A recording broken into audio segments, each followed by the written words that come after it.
Ladies and gentlemen, boys and girls, tailors, sailors, and slogan whalers, welcome along to the Joe Spivey YouTube channel, where we discuss books and little else. And welcome to another instalment of our series Hitch-athon, folks. A public service announcement first of all. I promised you all that I would indeed complete a 1,500-word essay, or close to a 1,500-word essay, on Brideshead Revisited, essentially just venturing to explore some of the peaks and troughs of it, some of the sections, passages, themes, considerations, styles, artistic choices from Mr. War that stuck out to me, and I've done so, and it is now published with the glorious font on Substack.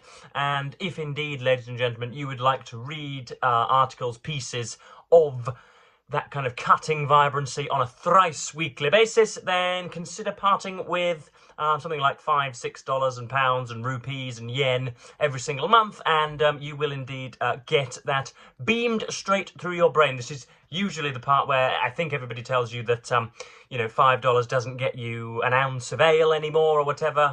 So it is a pitiful sum to show your appreciation for the individual who will become the writer of his generation. It's just a matter of employment and encouragement at this stage. But yeah, so the link to that will be down below. And if you pay £5, you get access to all 17 or 18 that are on there. And as I say, thrice weekly basis, you will have 1,000 words from Joe Spivey sharking through your letterbox or indeed your email inbox. But anyway, let's get on with our Hitch-athon. I mentioned this last time, and no sexless wonders contacted me about producing some kind of gorgeously artisanal thumbnail for it. Again, I shall put a call out if indeed you are particularly dexterous or at least conversant with very many of the editing softwares on the internet, then please do consider creating some sort of a generative AI-informed thumbnail for this. That would be nice. I don't want to have to just superimpose a picture of the humanized teddy bear Christopher Hitchens onto every single video. I think that would be disadvantageous, and it would be onerous, folks, onerous. But today we are looking at an article which comes with or could come with some videographical accompaniment, I think. There is a video about it on YouTube. It was Hitchens' response to a little bit of backlash, I think, probably the sort of the early makings of the woke mob. It was an article written for Vanity Fair in January of 2007, and it is titled, uncontroversially, "Why Women Aren't Funny." Now, again, a little bit of background information. Christopher Hitchens was an arch pugilist and polemicist. Some would say a controversialist. Some would say that he took the contrapuntal opinion by design, that it wasn't out of much kind of stewed thinking, that he just automatically went for that which was, at variance with the establishment and consensus. But we'll park that for a moment. But he was extraordinarily persuasive. He was a bit of a bon vivant. He was a very, very good writer. He, like all decent writers, blended the grandiloquent with the demotic. So he would talk about goodness knows what, Michel Foucault and Karl Marx's journalism and Jean-Paul Sartre and the malevolence of Saddam Hussein, whilst also talking about toilet humour as well.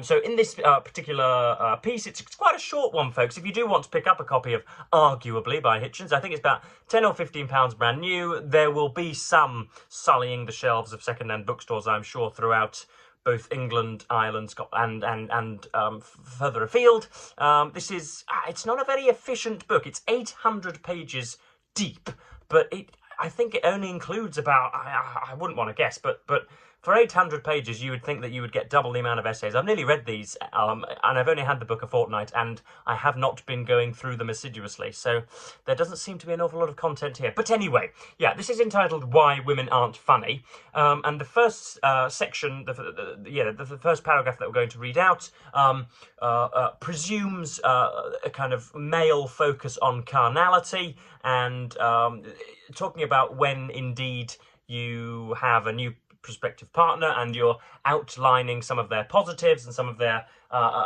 attractive comportment. A lot of the time for females, it's the humour of the male in question, and a lot of the times with men, for the female in question, it's their what shall we say, their hip to waist ratio and their aesthetic appeal. But yeah.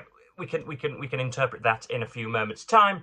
But yeah, this is a really, really, really nice section to open it. This is the opening part. You can see there I've got all of my scrawls. So read along with me, folks, if you can get a copy, or just listen. Close your eyes and listen. Be your gender what it may, you will certainly have heard the following from a female friend who is enumerating the charms of a new male squeeze. Obviously, that's heteronormative, and so approximately 10 or 15% of you will have clicked off because you think that I'm some Hitlerian sycophant for saying that most people are in fact heterosexual. But we'll park that. So this is you'll have heard this from the following from a female friend who is enumerating the charms of a new male squeeze, and this is in quotations. Oh, he's really quite cute, and he's kind to my friends, and he knows all kinds of stuff, and he's so funny. If you yourself are a guy and you know the man in question, you will have often said to yourself, funny? He wouldn't know a joke if it came served on a bed of lettuce with sauce béarnaise. However, there is something that you absolutely never hear from a male friend who is hymning his latest female love interest. She's a real honey, has a life of her own, interlude for attributes that are none of your business, and man does she ever make 'em laugh. Now, why is this? Why is it the case? I mean, why are women who have the whole male world at their mercy not funny? Please do not pretend not to know what I am talking about. All right, try it the other way. As the bishop said to the barmaid, why are men, taken on average and as a whole, funnier than women? Well, for one thing, they're damn well better be. The chief task in life that a man has to perform is that of impressing the opposite sex, and Mother Nature, as we laughingly call her, is not so kind to men. In fact, she equips many fellows with very little armament for the struggle. Now, I think I have called on this darling Substack, to which you will all have subscribed already. I know it's open on the next tab. Julia in Manchester, who's just curling her hair before she takes the children to work, and Frederick in Iowa, who is getting the harvest ready for the spring. And indeed, who else will be there? Vincenzo from Italy. I know you're all watching, and I'm sure you've all gone onto the next tab and subscribed to the channel. But yeah, I have called humour the kind of the pulchritude of the ugly. And Hitchens is right here. If you happen not to be Teutonic and epicene and eloquent and centre-parted with dark blue shirts and a following of 3,000 people on YouTube, winks to the camera, then humour is one of your only channels, one of your only ways of raising alarm, or at least, you know, interesting the opposite sex, if indeed that is your modus operandi. And he is completely right in that. He says, I think, in the YouTube video, as regards women, that we like you pretty much already, and so long as you don't so long as you're not actively boring, then we don't necessarily want one-liners from you. We don't want anecdotes about your time in the White House. We don't necessarily want you, you know, riffing on cultural cornerstones like you expect us to do, because, as I say, he mentions later on in the piece, it is a mystery to most men quite why it is that very many women take to us. But the next section is, again, on the next page. It's only 4 or 5 pages, so it is page by page. He makes his first attempt to guard against misogyny. Of course, if you say that 3.5 of the 7 billion people currently residing on our little cosmological dumpster, if you say that only half of those individuals are funny, then you're going to encounter accusations about you being rather simple-minded, rather reductivist, quite rightly, because there are funny women, but I think Hitchens means that there isn't an awful lot of humour owed to men on behalf of women, because the male sexual brain is very, very different to the female sexual brain, and what attracts men and women are they are very, very, very different lists indeed. But let's get into the piece. It's talking about the more shrewd and refined way that women construe humour. As you'll probably know, most men, we can laugh at the cistern, we can laugh on the football pitch, we can laugh on on the building site. We usually laugh at the expense of others, and the ridiculous way in which the human body is made up. He talks earlier, I haven't highlighted it in this piece, but he talks earlier about the very, very, very small amount of human body that is between the productive the productive orifice and the wastage orifice. The fact that there's only, even in the biggest people, there's only about 3 or 4 inches of perineum between the phallus and the rectum, and about how that was a very, very odd design on God's part, if indeed such a potentate exists. But yeah, we're talking about he doesn't say that women can't receive humour, because of course there wouldn't be much point in men being funny if women couldn't themselves grapple onto it. But yeah, this is another section. This is not to say that women are humourless or cannot make great wits and comedians. And if they did not operate on the humour wavelength, there would be scant point in half killing oneself in the attempt to make them writhe and scream uproariously. Wit, after all, is the unfailing symptom of intelligence. Men will laugh at almost anything, often precisely because it is, or they are, extremely stupid. Women aren't like that, and the wits and comics among them are formidable beyond compare. And the list he gives here really rather dates the article. Dorothy Parker, Nora Ephron, Fran Lebowitz, and Ellen DeGeneres. Though ask yourself, was Dorothy Parker ever really funny? That's presumably in 2007, that was very culturally concerned. Greatly daring, or so I thought, I resolved to call up Miss Leibovitz and Miss Ephron to try out my theories. Fran responded, the cultural values are male. For a woman to say a man is funny is the equivalent of a man saying that a woman is pretty. Also, humour is largely aggressive and preemptive, and what's more male than that? Miss Ephron did not disagree. She did, however, in what I thought was a slightly feline way, accuse me of plagiarising a rant by Jerry Lewis that said much the same thing.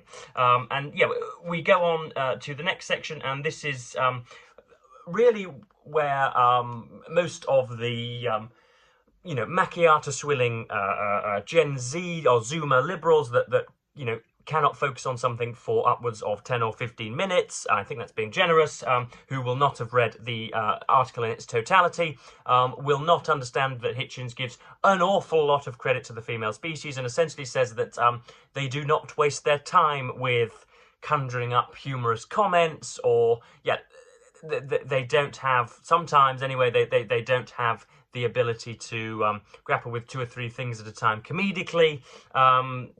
The reason that they cannot do that is because they have a very, very, very much more noble, much more refined, and much more consequential role to perform. Is the phrase that I'm going to use very, very reluctantly, or at least they have a bodily function and a dominant role in the bringing up of children, which is obviously disparate to the male role. So yeah, it talks about why it is that women don't really fiddle about with comedy, because they're they have much more important things to be doing. Men are overawed, not to say terrified, by the ability of women to produce babies. Asked by a lady intellectual to summarise the differences between the sexes, another bishop responded, "Madam, I cannot conceive." See what they did there? It gives women an unchallengeable authority, and one of the earliest origins of humour that we know about is its role in the mockery of authority. Irony itself has been called the glory of slaves. So you could argue that when men get together to be funny and do not expect women to be there, or in the joke they are really playing truant and implicitly conceding who is really the boss. The ancient annual festivities of Saturnalia, where the slaves would play master, were a temporary release from bossdom. A whole trance of subversive male humour likewise depends on the notion that women are not really the boss, but mere objects and victims. Kipling saw through this. A quote from Rudyard Kipling's poetry. So it comes that man, the coward, when he gathers to confer with his fellow braves in council, dare not leave a place for her. In other words, for women, the question of funniness is essentially a secondary one. They are innately aware of a higher calling that is no laughing matter. Whereas with a man, you may freely say of him that he is lousy in the sack, or a bad driver, or an inefficient worker, and will still wound him less deeply than you would if you accused him of being deficient in the humour department. If I'm correct about this, which I am, then the explanation for the superior funniness of men is much the same as for the inferior funniness of women. Men have to pretend to themselves as well as to women that they are not the servants and supplicants. Women, cunning minxes that they are, have to affect not to be the potentates. This is the unspoken compromise H.L. Mencken described as the greatest single discovery ever made by man, the realization that babies have human fathers and are not put into their mothers' bodies by the gods. Now that's a moment where, as all decent writers should do, Hitchens is collaring you from the grave, and the thought that was very much in my mind until about the age of probably 10, 12, 13, something like that, was that goodness me, the words that I'm looking for are evading me. The pregnancy and the conceiving of a child was potluck, and it just happened to happen, rather than it being of kind of penetrative intent. But yeah, the final section is a very weird section talking about fear and suspicion leading to female credulity. This really is where the good old-fashioned misogyny of Christopher Hitchens came through. The idea not that women are somehow inferior necessarily, but they are there to be patted on the head, that their achievements, as it were, should be viewed through a slightly different lens. But anyway, let's get on with it. Childbearing and rearing are the double root of all this, as Kipling guessed. As every father knows, the placenta is made up of brain cells, which migrate southward during pregnancy and take the sense of humour along with them. And when the bundle is finally delivered, the funny side is not always immediately back in view. Is there anything so utterly lacking in humour as a mother discussing her new child? She is unborable on the subject. Even the mothers of other fledglings have to drive their fingernails into their palms and wiggle their toes just to prevent themselves from fainting dead away at the sheer tedium of it. And as the little ones burgeon and thrive, do you find that their mothers enjoy jests at their expense? I thought not. Humour, if we are to be serious about it, arises from the ineluctable fact that we are all born into a losing struggle. Those who risk agony and death to bring children into this fiasco simply can't afford to be too frivolous. And there just aren't that many epistemotomy jokes even in the male repertoire. I am certain that this is also partly why, in all cultures, it is females who are the rank and file mainstay of religion, which in turn is the official enemy of all humour. One tiny snuffle that turns into a wheeze, one little cut that goes septic, one pathetically small coffin, and the woman's universe is left in ashes and ruin. Try being funny about that if you like. Yada yada yada. Good grief, is there anything less funny than hearing a woman relate a dream she's just had? Now that's the section that really tails off, in my opinion.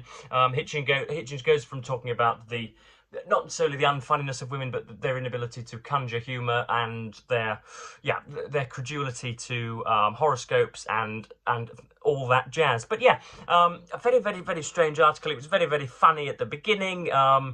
Again, you can't quite tell just how deeply his tongue is embedded into his cheek when he's writing these articles and making these remarks. But that's what Hitchens was. He was a provocateur, and he was a tickler of the spine, I think we might say. But yeah, any of you that are very, very, very well onto this train, any of you would like any of the specific articles that are available in Arguably, will please do email me or message me on Instagram, and I will endeavour to please the crowd and read the articles that are of most observable interest to you guys. But yeah, I think that just about covers me for today, folks. I am stretching my back out because the physical activity that I am subjecting myself to is it's going well, but I usually find myself injured after 3 or 4 weeks, and that inevitability is coming home to roost once more. But I am probably going to cut this video at 18 minutes. I'm going to thank you all for watching and remind you once more that down below there is a Substack link for you all, and you should all go there and give me your hard-earned capital. Wouldn't that be agreeable? Thanks very much for watching, folks, and of course I will, as ever, say goodbye.